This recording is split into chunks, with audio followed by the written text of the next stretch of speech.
Kakinada Bhaskar Nagar water tank వద్ద గల శ్రీ సద్గురు సిరిడి సాయినాథుని ఆలయ ప్రాంగణంలో శ్రీ సీతారామ కళ్యాణం వైభవంగా జరిపించారు. ఆలయ వంశపారపర్య ధర్మకర్త పలక ఆదిత్య శేఖర్ సతీమణి పలక సూర్యకుమార్ ఆధ్వర్యంలో పలక పృథ్వీ కృష్ణ గీతా దంపతులు శ్రీ సీతారామ కళ్యాణం వేద పండితులచే నిర్వహించారు.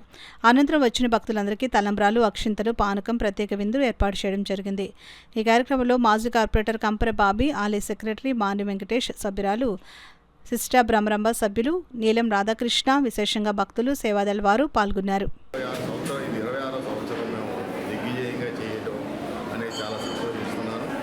దీనికి కారణమైనటువంటి మా కమిటీ సభ్యులు మరియు ముఖ్యంగా చెప్పాల్సింది మాకు ఉన్నటువంటి సేవాదళం. మా బలం ఏమిటి అంటే సేవాదళం. ఆ సేవాదళతో పాటు భక్తుల యొక్క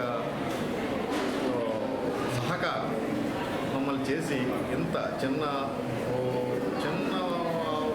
టెంపుల్ నుంచి ఇంత పెద్ద టెంపుల్ కారణమైనటువంటి భక్తుల యొక్క ఆశీర్వచనాలు, సహకారంతో ఇంత పెద్ద ఈ కార్యక్రమాన్ని చేయగలుగుతున్నాము.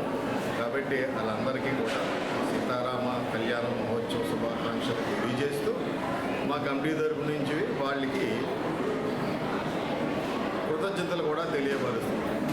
ఈ సందర్భంగా ప్రత్యేకంగా మా సేవాదాలకు కూడా ప్రత్యేక ధన్యవాదాలు తెలియపరుస్తున్నాం. మా కమిటీ వాళ్ళు సరే ఎప్పుడు కూడా మాకు చేరుడు వాదోడుగా ఉంటూ మాకు చేస్తున్నారు. అర్చకులైనటువంటి ఈరోజు అర్చకులైనటువంటి పూజారి చక్రధర్ గారు, అలాగే కృష్ణమాచార్యులు వారు, అలాగే వెంకటేశ్వరరావు గారు ఈ కళ్యాణాన్ని ఎంతో దిగ్విజయంగా జరిపించి భక్తులందరికీ ఆనందింపజేసి వాళ్ళందరికీ సంతోషం